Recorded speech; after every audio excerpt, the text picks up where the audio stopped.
Hi friends, എല്ലാവർക്കും happy Vishu. എല്ലാവർക്കും നമസ്കാരം. മറ്റൊരു ടോപ്പിക്കുമായിട്ട് ആണ് ഞാൻ വന്നിരിക്കുന്നത്. നമ്മളുടെ ഇന്ത്യയെ സംബന്ധിക്കുന്ന ഒരു വിഷയമാണ്. ഇന്ത്യയെ സംബന്ധിക്കുന്ന എല്ലാ വിഷയവും വളരെ പ്രധാനപ്പെട്ടതാണ്. അപ്പോൾ നമ്മളുടെ സാമ്പത്തിക മേഖലയെക്കുറിച്ചുള്ള അറിവുകളും അല്ലെങ്കിൽ സാമ്പത്തിക മേഖലയെക്കുറിച്ചുള്ള വാർത്തകളുമൊക്കെ നമുക്ക് എപ്പോഴും ഒരു സാധാരണ ഇന്ത്യക്കാരനെ സംബന്ധിച്ച് വളരെ പ്രധാനപ്പെട്ട ഒരു ടോപ്പിക്കും സബ്ജക്റ്റുമാണ്.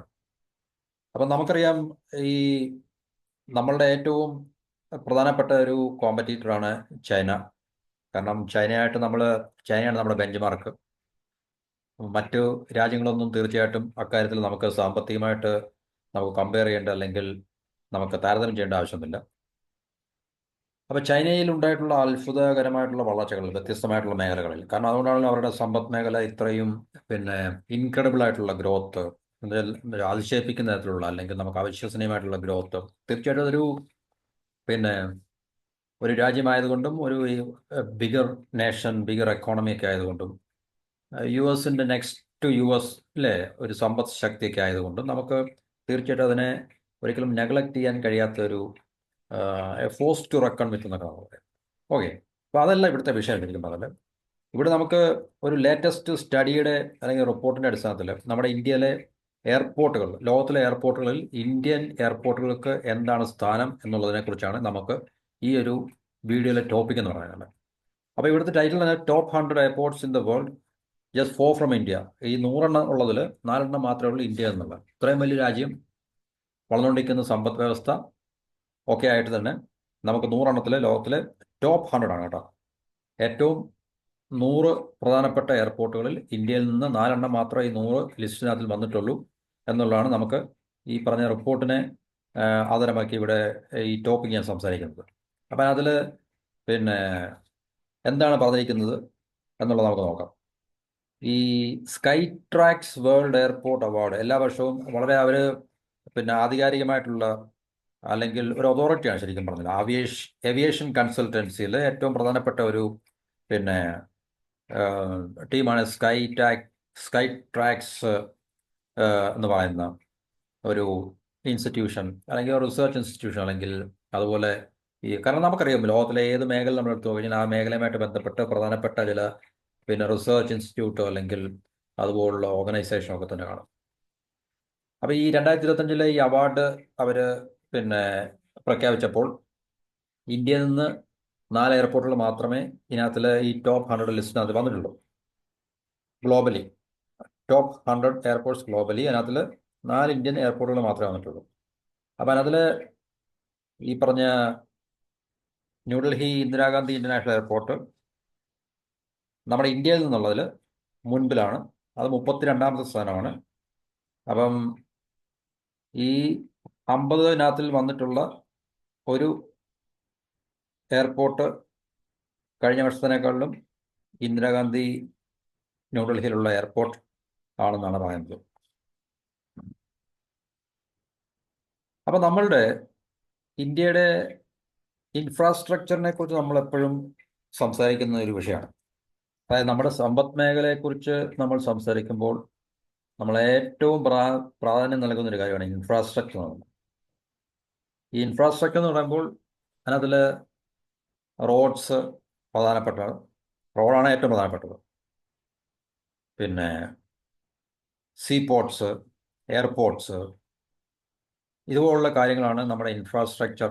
അപ്പോൾ ഇതാണ് നമ്മുടെ സമ്പദ് വ്യവസ്ഥയുടെ വളർച്ചയ്ക്ക് ഏറ്റവും കൂടുതൽ ഒരു ചാലകമായിട്ട് മാറുന്നത്, അല്ലെങ്കിൽ ഒരു കാറ്റലിസ്റ്റ് എന്ന് പറയുന്നത്.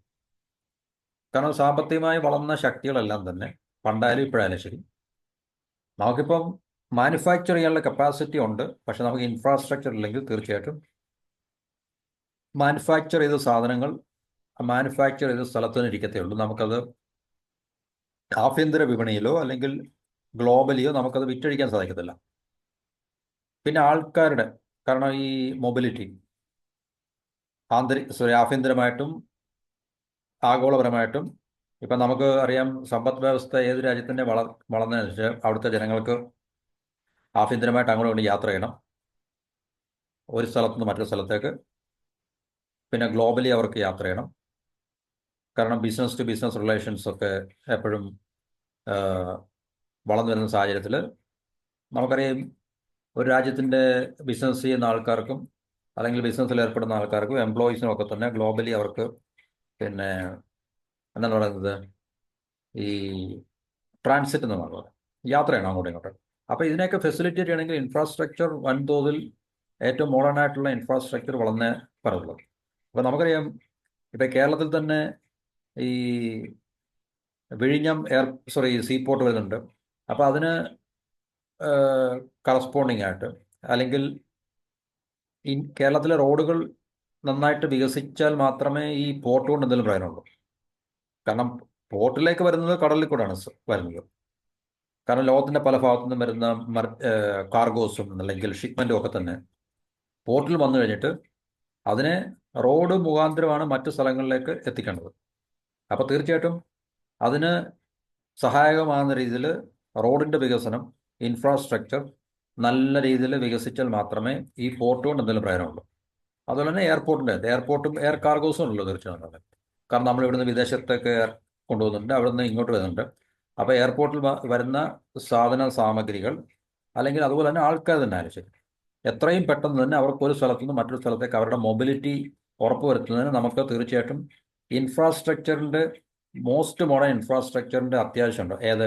ഒരു എക്കോണമിക്ക് വളരണം എന്നുണ്ടെങ്കിൽ ഇന്ത്യ ഫേസ് ചെയ്യുന്ന ഏറ്റവും വലിയൊരു പ്രശ്നം ഇത് തന്നെയാണ്.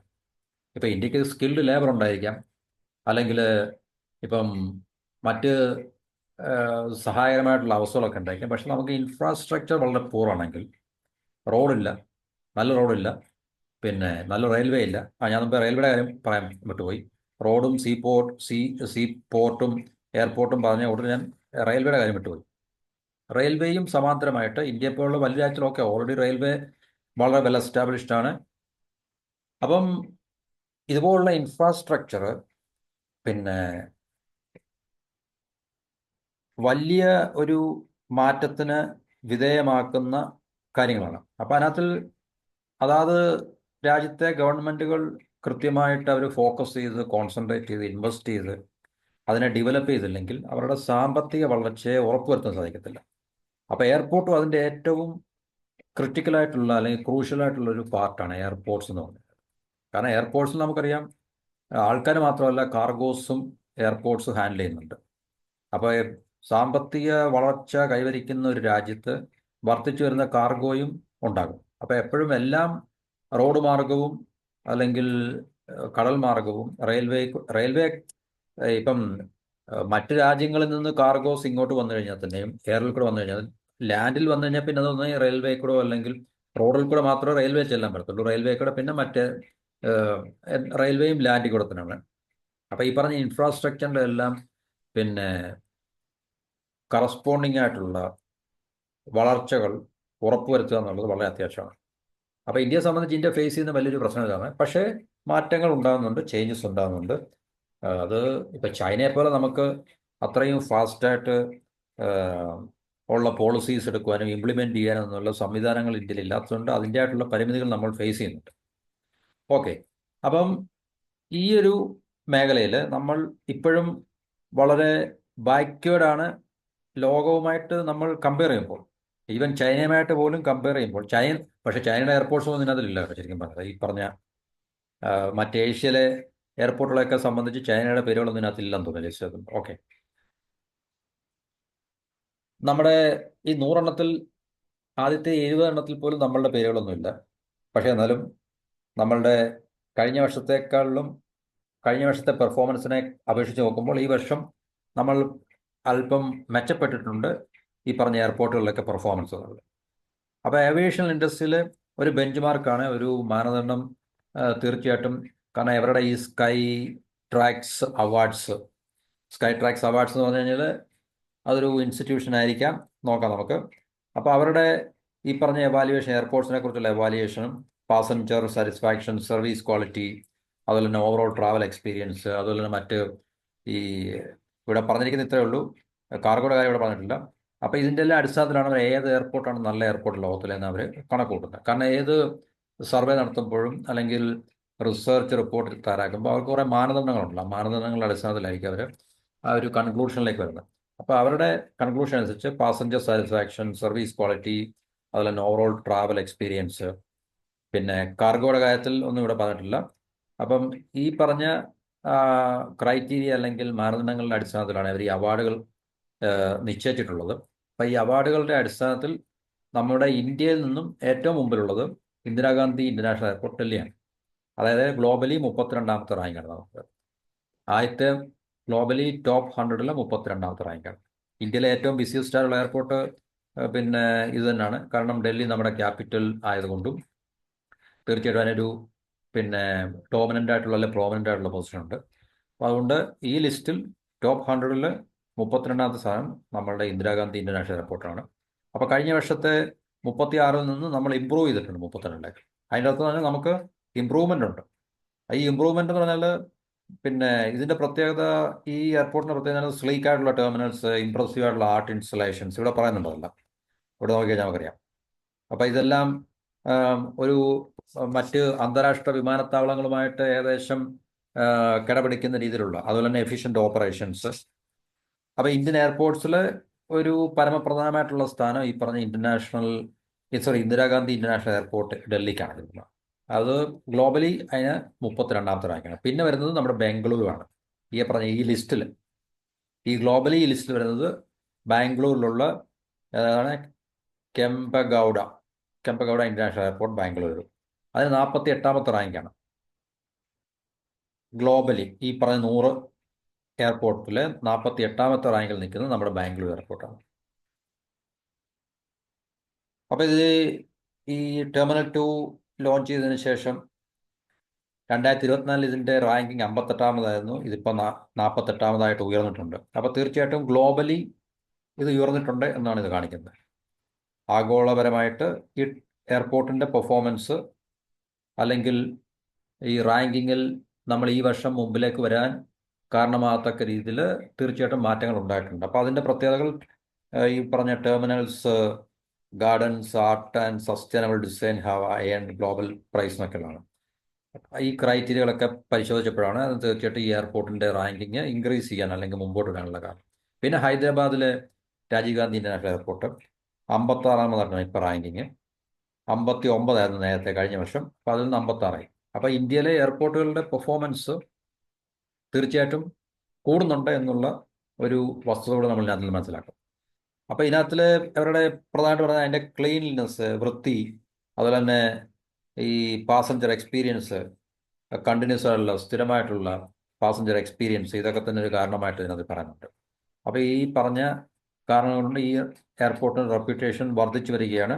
അപ്പോൾ അതിൻ്റെ റാങ്കിങ്ങും കഴിഞ്ഞ വർഷത്തെ 59ാമിൽ നിന്ന് ഗ്ലോബലിയാണ് കേട്ടോ, ആഗോളപരമായിട്ട് 59ാമത്തെ റാങ്കിൽ നിന്ന് 56ാമത്തെ റാങ്കിലേക്ക് ഉയർന്നിട്ടുണ്ട് എന്നാണ് രാജീവ് ഗാന്ധി ഇന്റർനാഷണൽ എയർപോർട്ടിൻ്റെ ഹൈദരാബാദിലുള്ള എയർപോർട്ടിൻ്റെ പ്രത്യേകത. പിന്നെ മുംബൈയിലാണ്. മുംബൈ ശരിക്കും പറഞ്ഞാൽ 73rd-ആണ്. നമുക്കറിയാം ഇപ്പോൾ ഡൽഹി, മുംബൈയാണ് ഇന്ത്യയിലെ ഏറ്റവും പ്രധാനപ്പെട്ട 2 സ്ഥലങ്ങൾ. കാരണം ഡൽഹിയെ നമ്മുടെ പൊളിറ്റിക്കൽ ക്യാപിറ്റലായിട്ടും മുംബൈ ഫൈനാൻഷ്യൽ ക്യാപിറ്റലായിട്ടാണ് കൺസിഡർ ചെയ്യുന്നത്, ഇല്ലേ?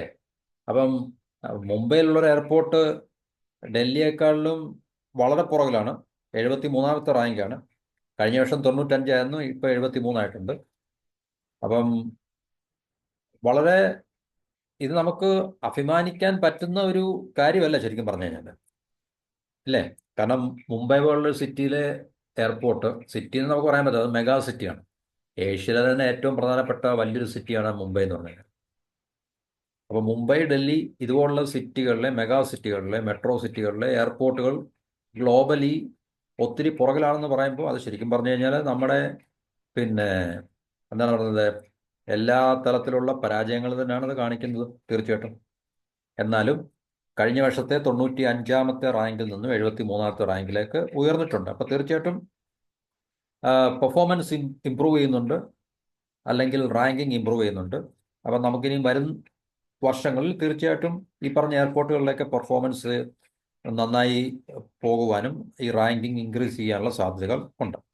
അപ്പോൾ ഇതാണ് നമ്മുടെ ഇന്ത്യയിലെ ഈ ടോപ്പ് 100-ലുള്ള പ്രധാനപ്പെട്ട 4 എയർപോർട്ടുകൾ. ഒന്ന് ഡൽഹിയിലുള്ള ഇന്ദിരാഗാന്ധി ഇന്റർനാഷണൽ എയർപോർട്ട്, ബാംഗ്ലൂരിലുള്ള പിന്നെ ഈ ഇതാണ് കെമ്പഗൌഡ ഇന്റർനാഷണൽ എയർപോർട്ട്, പിന്നെ ഹൈദരാബാദിലുള്ളത് രാജീവ് ഗാന്ധി, പിന്നെ ഛത്രപതി ശിവാജി മഹാരാജ ഇന്റർനാഷണൽ എയർപോർട്ട്. ഇതെല്ലാം ഇന്റർനാഷണൽ എയർപോർട്ട്സ് ആണ്, പക്ഷേ റാങ്കിങ്ങിൽ വളരെ പുറകിലാണ്. ഡൽഹി 32, ബാംഗ്ലൂർ 48, രാജീവ് ഗാന്ധി ഹൈദരാബാദ് 56, മഹാരാഷ്ട്രയിൽ മുംബൈയിലുള്ളത് 73. 73 കഴിഞ്ഞാൽ പിന്നെ ബാക്കി എത്ര ഉണ്ട് 100 ആകാൻ? 73, 7, 80, 27 എയർപോർട്ടുകളുള്ള ബാക്കി. അപ്പം ടോപ്പ് 100-ൽ 73ാമത്തെ റാങ്കാണ് നമുക്കുള്ളത്. കഴിഞ്ഞ വർഷം 95ആയിരുന്നു, അതിൽ നിന്ന് 73ആയി. അപ്പം നമുക്ക് ഒരു സാറ്റിസ്ഫാക്ടറി ആയിട്ടുള്ള റിസൾട്ട് ഉണ്ട്.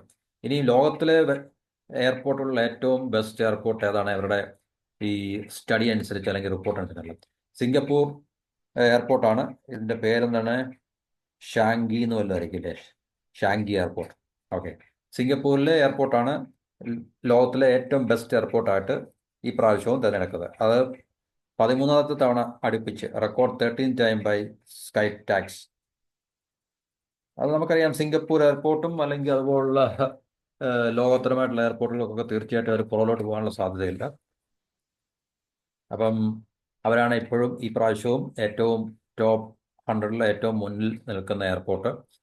അപ്പോൾ അവരുടെ ഫെസിലിറ്റീസ് എന്നാൽ with its luxurious amenities, lush indoor gardens, immersive attractions. നമുക്കറിയാം ഈ പറഞ്ഞ എയർപോർട്ടുകളിലൊക്കെ ഒരു ലുക്കും ഔട്ട്ലുക്കും അല്ലെങ്കിൽ അവരുടെ പെർഫോമൻസും അല്ലെങ്കിൽ അവർ യാത്രക്കാർക്ക് കൊടുക്കുന്ന അവരുടെ എക്സ്പീരിയൻസും ഫെസിലിറ്റിയൊക്കെ എത്രത്തോളമാണെന്നുള്ളത് നമുക്കറിയാം. അപ്പോൾ ഒരു ട്രാൻസിറ്റ് ഹബ്ബ് തന്നെയാണ് ലോകത്തിലെ മൊത്തം എയർപോർട്ടുകളുമായിട്ട് അല്ലെങ്കിൽ ലോകത്തിലെ എല്ലാ രാജ്യങ്ങളുമായിട്ടും കണക്ടിവിറ്റിയുള്ള അല്ലെങ്കിൽ കണക്ടിവിറ്റി സാധ്യമാക്കുന്ന എയർപോർട്ട് കൂടിയാണ് സിംഗപ്പൂരിൽ. അപ്പോൾ അവരാണ് ഈ പറഞ്ഞ ടോപ്പ് 100-ൽ ഏറ്റവും മുന്നിലുള്ളത് എന്നാണ് ഈ റിപ്പോർട്ട് കണ്ടിട്ട്. പിന്നെ അത് കഴിഞ്ഞിട്ട് ഹമദ് ഇന്റർനാഷണൽ എയർപോർട്ട് ദോഹയിലെ, നമ്മുടെ ഖത്തറിലെ എയർപോർട്ടാണ്. ഖത്തറിലെ എയർപോർട്ടും ഖത്തർ എയർലൈൻസും എല്ലാം തന്നെ ഇപ്പം ഗ്ലോബലി അവർ വളരെ മുൻപിൽ നിൽക്കുന്ന ഒരു കാഴ്ചയാണ് നമുക്ക് കാണാൻ സാധിക്കുന്നത്. അപ്പോൾ രണ്ടാമത്തെ സ്പോട്ട് ദോഹയ്ക്കാണ് ശരിക്കും പറഞ്ഞു കഴിഞ്ഞാൽ. ഈ പറഞ്ഞ പോലെ luxurious launch, top tear shopping, പിന്നെ ആർട്ട് ഇൻഫ്യൂസ് ആർക്കിടെക്ചർ, ഇതൊക്കെ നമുക്ക് എയർപോർട്ടിൽ ചെന്ന് കഴിഞ്ഞാൽ കാണാൻ സാധിക്കുന്നതാണ് ഈ കാഴ്ചകളാണ്. അപ്പം അതിനെയൊക്കെ ബേസ്ഡ് ചെയ്താണ് ശരിക്കും പറഞ്ഞു കഴിഞ്ഞാൽ അവരുടെ രണ്ടാമത്തെ സ്പോട്ട് ദോഹയ്ക്ക് കൊടുത്തത്. പിന്നെ ഈ ലിസ്റ്റിൽ അടുത്ത് വരുന്ന എയർപോർട്ടുകളെല്ലാം തന്നെ ഏഷ്യയിലുള്ളതാണ് ശരിക്കും. ടോക്കിയോ, ഹനീഡ, പിന്നെ സോൾ സൗത്ത് കൊറിയയിൽ. ഇതിൻ്റെയൊക്കെ പേര് കറക്റ്റായിട്ട് നമുക്ക് സ്പെല്ല് ചെയ്യാൻ അറിയത്തില്ല. ഇൻഷിയോൺ എന്തോ ആണല്ലോ. സോൾ എന്ന് സൗത്ത് കൊറിയയിൽ, ഇത് ജപ്പാന്. പിന്നെ അത് കഴിഞ്ഞ് വീണ്ടും ജപ്പാനിൽ ടോക്കിയോയിൽ രണ്ടാമത്തെ എയർപോർട്ടാണ് ടോക്കിയോ നരീറ്റ. കാരണം വളരെ പിന്നെ എന്താണ് പറയുക, പോപ്പുലേഷൻ ഡെൻസിറ്റി ഉള്ള മെട്രോ സിറ്റീസ് ആണല്ലോ ടോക്കിയോ എന്നൊക്കെ പറഞ്ഞിട്ടുണ്ട്. പിന്നുള്ള ഹോങ്കോങ് ഇന്റർനാഷണൽ. അപ്പോൾ ഇത്രയും ചെറിയ രാജ്യം ആയിട്ടും ഈ പറഞ്ഞ എയർപോർട്ടുകളിലൊക്കെ എന്താണ് പറയുന്നത്, ഈ തിരക്ക് അല്ലെങ്കിൽ ഇത്രയും ആൾക്കാർ ഈ ശരിക്കും പറഞ്ഞാൽ ഇതൊക്കെയാണ് ഇന്റർനാഷണൽ എയർപോർട്ടും നമുക്ക് തീർച്ചയായിട്ടും ബ്രാൻഡ് ചെയ്യാൻ സാധിക്കുന്നതാണ്. അപ്പോൾ ഇന്ത്യക്ക് നഷ്ടപ്പെട്ട അവസരങ്ങളും അല്ലെങ്കിൽ ഇന്ത്യക്ക് ശരിക്കും പറഞ്ഞാൽ ഈ മുംബൈ, ഡൽഹി, ഈവൻ ബാംഗ്ലൂർ, കാരണം ലോകത്തിൻ്റെ തന്നെ IT ക്യാപിറ്റൽ എന്ന് വേണമെങ്കിൽ നമുക്ക് വിളിക്കാൻ പറ്റുന്ന ഒരു സാധനമാണ് ബാംഗ്ലൂർ എന്ന് പറയുന്നത്. ബംഗളൂരു, പിന്നെ ഹൈദരാബാദ്. അപ്പം അങ്ങനെ ഈ പറഞ്ഞ എയർപോർട്ടുകളെല്ലാം തന്നെ നോക്കിക്കഴിഞ്ഞാൽ നമുക്ക് തീർച്ചയായിട്ടും ലോകത്തിലെ ഒരു ടോപ്പ് 20 എയർപോർട്ടുകളിലേക്ക് നമുക്ക് ഇവയെ കൺവേർട്ട് ചെയ്ത് മാറ്റാൻ പറ്റുന്നുണ്ട്. അപ്പോൾ ഈ ലിസ്റ്റിലൊന്നും ചൈനയുടെ പേരില്ല എന്നുള്ളതാണ് മറ്റൊരു പ്രധാനപ്പെട്ട എന്താണ് ഒരു അതിശയം എന്ന് പറയുന്നത്. സിംഗപ്പൂർ കഴിഞ്ഞ് ദോഹ കഴിഞ്ഞാൽ പിന്നെ വരുന്നത് ടോക്കിയോയിലെ എയർപോർട്ട് ഹനിഡ, പിന്നെ സൗത്ത് കൊറിയ, പിന്നെ ടോക്കിയോയിലെ നറീറ്റ, പിന്നെ ഹോങ്കോങ് ഇന്റർനാഷണൽ എയർപോർട്ട്. യൂറോപ്പിൽ നിന്ന് പാരീസിലെ പിന്നെ ചാൾസ് ഡി ഗൊളി ആണ് 7ാമത്തെ നമ്പറാണ് അവർക്ക്. പിന്നെ വരുന്നത് Rome, Italy, Munich, Germany, Zurich എവിടെയാണ്? Zurich Sweden, Switzerland, Vienna Austria, Amsterdam എന്ന് പറഞ്ഞാൽ നെതർലാൻഡ്സിൽ. അപ്പോൾ ഈ ടോപ്പ് 20-ക്കകത്തിൽ ഈ എയർപോർട്ടുകളെല്ലാം തന്നെ വരുന്നുണ്ട്. വാൻകൂവർ എന്ന് പറഞ്ഞാൽ പിന്നെ കാനഡ. അമേരിക്കയിൽ നോർത്ത് അമേരിക്കയിൽ നിന്നുള്ള ഒരേ എയർപോർട്ട് ഈ ടോപ്പ് 20 വരുന്നത് ഈ വാൻകൂവർ മാത്രമേ ഉള്ളൂ. അതിന് 13ാമത്തെ സ്ഥലമാണ്. പിന്നെ ആഫ്രിക്കയിൽ നിന്ന് പറഞ്ഞാൽ കേപ്പ് ടൗൺ, അതായത് സൗത്ത് ആഫ്രിക്കയിൽ നിന്നുള്ള ഏറ്റവും ബെസ്റ്റ് എയർപോർട്ട് കേപ്പ് ടൗൺ ആണ്. അപ്പോൾ ഏറ്റവും നല്ല ബെസ്റ്റ് സ്റ്റാഫ് സർവീസ് ഈ ആഫ്രിക്കൻ കോണ്ടിനെന്റിൽ നിന്നുള്ള ഏറ്റവും നല്ല സ്റ്റാഫ് സർവീസ് ഈ പറഞ്ഞ എയർപോർട്ടിൽ നിന്നാണ്. അപ്പോൾ അതിൻ്റെ ഒരു അടിസ്ഥാനത്തിലാണ് അവർക്ക് ആ ഒരു അവാർഡ് ഈ പറഞ്ഞ sky tracks world airport awards 2025. അപ്പോൾ ഇതാണ് നമ്മുടെ ലോകത്തിലെ ഗ്ലോബൽ ഏവിയേഷൻ സെക്ടറിലെ ഒരു പ്രധാനപ്പെട്ട അതിനകത്ത് നമ്മുടെ 4 എയർപോർട്ട് മാത്രമേ ഇന്ത്യയിൽ നിന്നുള്ളൂ. 1 ഡൽഹി, 2 ബാംഗ്ലൂരു, 3 ഹൈദരാബാദ്, 4 മുംബൈ. അപ്പോൾ ഇവരുടെ റാങ്കിങ് എല്ലാം വളരെ വ്യത്യസ്തമാണ്. ഡൽഹിക്ക് 32ാമത്തെ, ബാംഗ്ലൂരിന് 48ാമത്തെ, ഹൈദരാബാദിന് 56, മറ്റേത് വളരെ പുറകിലാണ് 73ാമത്തെ. പക്ഷേ ഇതെല്ലാം ഈ 4 എയർപോർട്ടും കഴിഞ്ഞ വർഷത്തിനേക്കാളും പെർഫോമൻസ് ഇൻക്രീസ് ചെയ്തിട്ടുണ്ട്, അല്ലെങ്കിൽ ഇമ്പ്രൂവ് ചെയ്തിട്ടുണ്ട്. ഛത്രപതി ശിവാജി എയർപോർട്ടിൻ്റെ 95 ആയിരുന്നു, അത് 73 ആയിട്ടുണ്ട്. ഹൈദരാബാദിലെ 59ാമത്തെ റാങ്കിൽ നിന്ന് 56 ആയിട്ടുണ്ട്. അതുപോലെ ബാംഗ്ലൂരിൻ്റെ കഴിഞ്ഞ വർഷം 58ൽ നിന്ന് 48 ആയിട്ടുണ്ട്. അതുപോലെ ഈ പറഞ്ഞ ഡൽഹിയിലെ ഇന്ദിരാഗാന്ധി ഇന്റർനാഷണൽ എയർപോർട്ടിൻ്റെ റാങ്കിങ് 36ൽ നിന്നും 32 ആയിട്ടുണ്ട്. ഇത് ഗ്ലോബലിയാണ് കേട്ടോ, വേൾഡ്. നമ്മൾ ലോകത്തിൻ്റെ മൊത്തം ടോപ്പ് 100ലെ റാങ്കിങ് നോക്കുമ്പോൾ ആണ് ഈ പറഞ്ഞ പെർഫോമൻസിൻ്റെ ഇമ്പ്രൂവ്മെൻ്റ് അല്ലെങ്കിൽ ഇൻക്രീസ് ഉണ്ടായിട്ടുള്ളത്. അപ്പോൾ തീർച്ചയായിട്ടും അതിന് നമുക്ക് സാറ്റിസ്ഫാക്ടറി റിസൾട്ടാണ്. അപ്പോൾ ഇനി വരും വർഷങ്ങളിൽ തീർച്ചയായിട്ടും ഇപ്പോൾ ഇക്കാര്യത്തിലൊക്കെ വളരെ ശ്രദ്ധ പതിപ്പിക്കുന്നുണ്ട് നമ്മുടെ എയർപോർട്ട്സുമായിട്ട് ബന്ധപ്പെട്ട അധികാരികളും അല്ലെങ്കിൽ അതോറിറ്റീസും എല്ലാം തന്നെ. കാരണം ഇന്ന് നമുക്കറിയാം, ഇനിയും ഇന്ത്യയെ സംബന്ധിച്ച് ഈ ഭരണത്തിൽ ആര് തന്നെ വന്നു കഴിഞ്ഞാലും ശരി, ഇന്ത്യ എന്ന് പറഞ്ഞ രാജ്യത്തിന് ഇനിയും നമുക്ക് പുറകോട്ട് നോക്കുവാനോ അല്ലെങ്കിൽ നമുക്കിനി നഷ്ടപ്പെട്ട ഒരു കാലഘട്ടത്തെക്കുറിച്ച് ഓർത്ത് ഇരുന്നിട്ട് നമുക്ക് ഇനിയുള്ള അവസരങ്ങൾ നഷ്ടപ്പെടുത്താനോ സാധിക്കത്തില്ല. കാരണം ഇനിയും നമുക്ക് വളരെ ബഹുദൂരം നമുക്ക് മുമ്പോട്ട് പോകേണ്ടിയിരിക്കുന്നു ഈ പറഞ്ഞ മേഖലകളെല്ലാം തന്നെ. എയർപോർട്ടിൻ്റെ കാര്യത്തിൽ മാത്രമല്ല, റോഡിൻ്റെ കാര്യത്തിലും പിന്നെ സീപോർട്ടിൻ്റെ കാര്യത്തിലും റെയിൽവേയുടെ കാര്യത്തിലും. റെയിൽവേ പിന്നെയും നമുക്ക് പറയാൻ ഇച്ചിരൊക്കെ എസ്റ്റാബ്ലിഷ്ഡ് ആണ് എന്ന് പറയുന്നുണ്ട്. എന്നാലും കൂടുതൽ ഈ പറഞ്ഞ മേഖലകളെല്ലാം തന്നെ വർദ്ധിച്ച തോതിലുള്ള ഇൻവെസ്റ്റ്മെൻറ്റ് ഇൻഫ്രാസ്ട്രക്ചറിൽ ഈ വരും കാലങ്ങളിൽ $1 ട്രില്യൺ മേളിൽ തന്നെ നമുക്ക് ഇൻവെസ്റ്റ്മെൻറ്റ് ചെയ്താൽ മാത്രമേ നമുക്ക് ചൈനയോടൊപ്പം നമുക്ക് എത്തിച്ചേരാൻ സാധിക്കത്തില്ലെങ്കിലും ചൈനയെ ഏതെങ്കിലുമൊക്കെ രീതിയിൽ നമുക്ക് കോമ്പീറ്റ് ചെയ്യുവാൻ സാധിക്കുന്ന ഒരു തലത്തിലേക്ക് നമുക്ക് വരാൻ സാധിക്കത്തുള്ളൂ. അപ്പോൾ എയർപോർട്ട് അതിൻ്റെ വളരെ ക്രൂഷ്യലായിട്ടുള്ള അല്ലെങ്കിൽ ക്രിട്ടിക്കലായിട്ടുള്ളൊരു ഏരിയയാണ്. ലോജിസ്റ്റിക്സ് അല്ലെങ്കിൽ ഇൻഫ്രാസ്ട്രക്ചർ എന്ന് പറയുന്ന ഒരു മേഖലയായിട്ട് നമ്മൾ. അപ്പോൾ ഇത് നമുക്ക് തീർച്ചയായിട്ടും ഈ 4 എയർപോർട്ടുകളുടെ പെർഫോമൻസിൽ 4 എയർപോർട്ടും ബാക്കിയുള്ള എയർപോർട്ടുകളിലും ഇപ്പം ട്രിവാൻഡ്രം എയർപോർട്ടും കൊച്ചിൻ എയർപോർട്ടും ഒക്കെ തന്നെ ഒത്തിരി അവരുടെ ഇമ്പ്രൂവ്മെൻറ്റ് അല്ലെങ്കിൽ പെർഫോമൻസിലൊക്കെ അവർ മുന്നോട്ട് വരുന്നുണ്ട്. പക്ഷേ അതൊന്നും ഈ ഗ്ലോബൽ റാങ്കിങ്ങിൽ ഒന്നും വന്നിട്ടില്ല. അത് നമുക്കറിയാം, കൊച്ചു എയർപോർട്ടുകളാണ്. എന്നാൽ തന്നെ ഇന്ത്യയിലെ ഈ 4 എയർപോർട്ടുകൾ മാത്രമേ ഉള്ളൂ ടോപ്പ് 100ൽ വന്നിട്ടുള്ളത്. അപ്പോൾ അവരുടെ പെർഫോമൻസ് കഴിഞ്ഞ വർഷത്തിനേക്കാളും ഇൻക്രീസ് ചെയ്തിട്ടുണ്ട്.